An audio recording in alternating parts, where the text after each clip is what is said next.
You're listening to the Infinite Banking Mastery Podcast.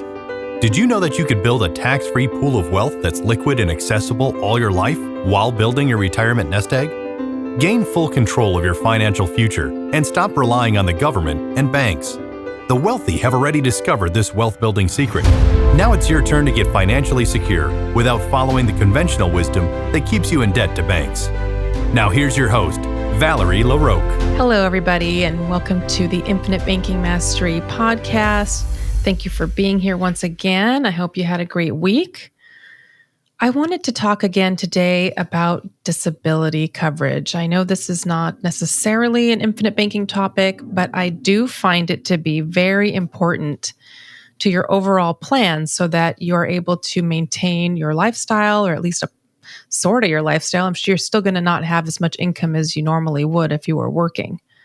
But it will help you, hopefully, not to go into massive debt or bankruptcy due to a medical reason or an illness, a major illness. But one thing I think that confuses people a lot is the difference between short-term disability and long-term disability. Oftentimes I'll be talking to someone and they'll say, oh yeah, I have that coverage. I have disability coverage at work and I'm sure I'm totally covered. And oftentimes they don't really know what they have at work or what type of coverage it is and how much it covers and how long it would cover if something was to happen.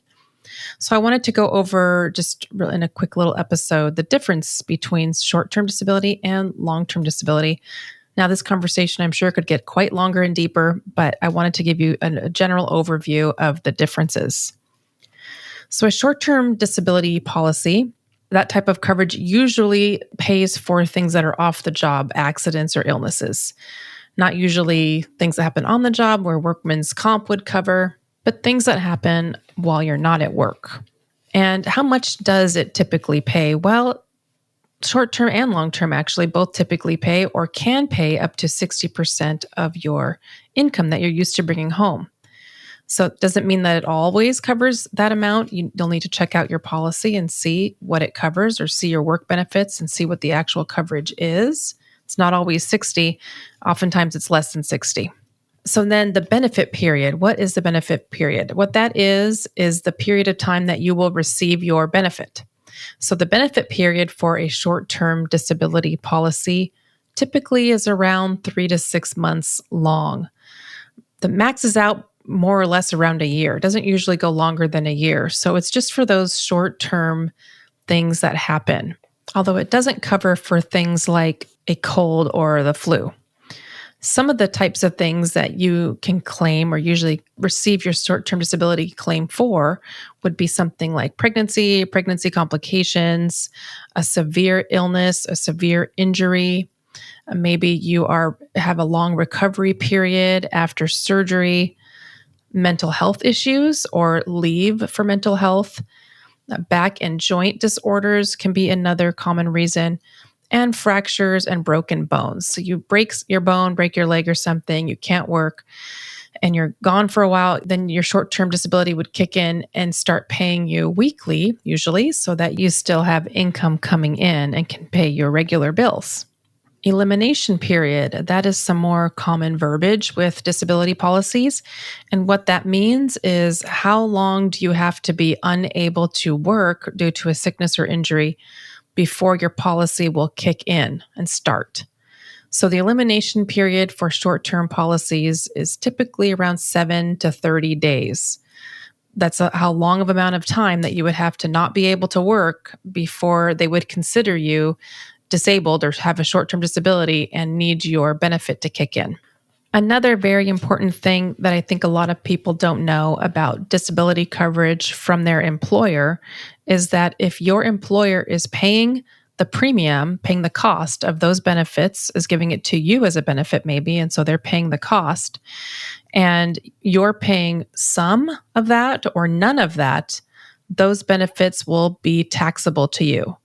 Certainly, if your employer is paying for all of the cost, all of the premium payment for that benefit, then the benefits, if you were to need them and claim disability, would be taxable to you. So for example, if you were on disability, something happened and you were able to claim disability, and now you're trying to get your disability check coming to you, and you believed it was 60% of your income that you would be receiving. But if your employer had paid for the benefits, paid the premium all along, then you would only receive 60% minus the tax, because those benefits will be taxable if your employer is paying. Now, if you were the one paying for your benefits, if you were the one paying the premium all along on your group disability benefits through your work for your long-term disability, and then you were to need to make a claim, you would not have to pay any tax on that benefit coming to you. It would be tax-free coming to you. And that works the same for long-term disability. The same rules apply. If your employer is paying, the benefit will be taxable to you. If you're the one paying for the insurance or the coverage, you will not have to pay tax. So now let's move on to long-term disability and some features of that coverage. Same as short-term disability, you can get up to about 60% of your salary or your income covered. Doesn't mean that that is your coverage if you have it through your work plan. If you're trying to close the gap individually or with an individual plan to maybe close the gap of what you have at work and what you're able to qualify for, then you can certainly try to get to that 60%. You might be able to get slightly over 60%. Regarding the benefit period, remember that short-term disability policies come with a benefit period of about 3 to 6 months or up to a year. That just means if you need the coverage, that's how long you would be able to receive that payment. The benefit period for long-term disability, you have more options there, especially if you're purchasing an individual disability policy, then you have those options. With group disability policies from your workplace, you don't tend to have many options there. So some options for long-term disability on the benefit period would be that you could be covered up to retirement age, up to age 65, 67, maybe 70. Different companies may have different maximums for how long you can have that coverage, but they go for many years. You could be 30 and have a disability policy and have it pay you till you're 70. Check every single month coming to you, income tax free if you're purchasing that policy yourself. You also can choose different benefit periods, shorter ones, 5-year benefit periods, 10-year benefit periods. The longer the benefit period, the more expensive the coverage will be, obviously, because they have a risk for you for having to pay you for a longer period of time.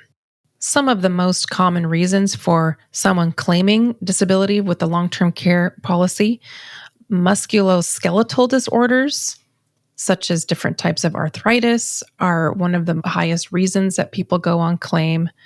Musculoskeletal disorders can affect your muscles, bones, and joints. I hope I'm saying that word right. It's definitely a tongue twister. Another top reason would be cancer. We know so many people, all of us, who have had a bout with cancer. Just terrible. Another top issue, mental health issues. I mean, with certain policies, you could be too depressed to work. It could happen. You do have to have a doctor backing you up, doctor's information, notes. They will request records, all sorts of things. Of course, because you could get coverage for being too depressed to work, they are very strict. They are really paying attention. They are very thorough when completing underwriting for disability, and they will get, if they see anything like that, they will request records, and sometimes they could exclude something like that if you've already dealt with depression or dealt with anxiety, things like that. If there's already some mental health issues that you're struggling with or any kind of issue, it is something that could be excluded from an individual long-term care policy when you're applying, because they're insuring for things that have not happened, not things that are happening or that you're enduring right now that you're dealing with. A lot of people think, oh, I'm starting to feel bad, or I'm starting to see that I could need disability. Maybe I should go get it.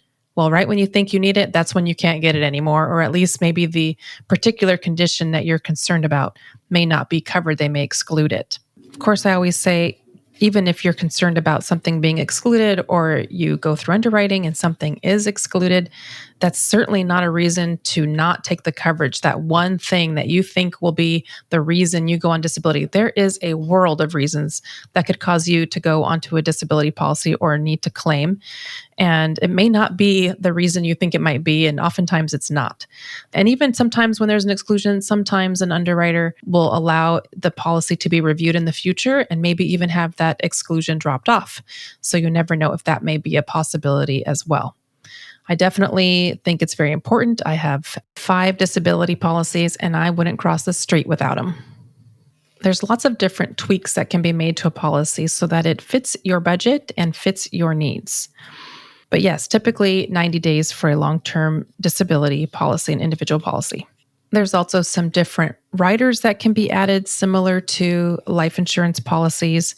That will be a discussion for a later time.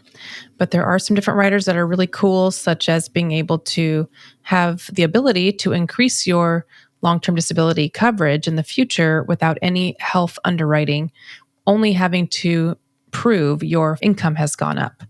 And so that's kind of a cool feature. I like that feature. Also, a lot of times people will get long-term disability coverage in place and think, I'm good, that's all I need, I'm good to go.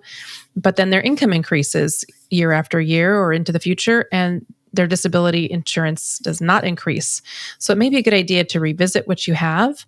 That's one reason why I have 5 disability policies, because as my income increased, I layered on another policy to close the gap of coverage so that I could be coveraged at my max going forward as my income increased. I don't want to be thinking I'm totally covered and then something happens and I'm getting way less than 60% of my income. So it's a good idea to just layer those policies on as needed throughout your life to make sure that you're able to receive at least the 60%, because we're still lacking 40%. So I'm really going to want the 60, the full 60 if I can, if I were to become disabled or have a disability for a period of time, which hopefully never happens. Of course, we hope none of this ever happens and we never need our coverage, but I still want to have it in place to know that my family will be protected, we'll all be protected, and we'll still be able to live life during that difficult time of our lives. So if any of you would like to discuss this, if you have disability questions as well as questions on infinite banking or whole life policies, I would love to connect with you. Feel free to reach out to me at Valerie@alphaomegawealth.com. I would love to connect with you. And one thing I wanted to mention as well is that some of you have reached out, and I usually reply pretty quickly, at least same day usually. And then sometimes I don't hear back, and I just figure, well, maybe you just don't want to chat anymore, and that's perfectly fine. But I just wanted to point out that every so often, I know that emails can go into the spam folder. So if you've sent me an email and I did not respond in a reasonable amount of time, or you don't think I've responded at all, check your spam folder. It might be in there. Anyhow, I hope you have a great upcoming week, and I look forward to talking to you again next time. Take care.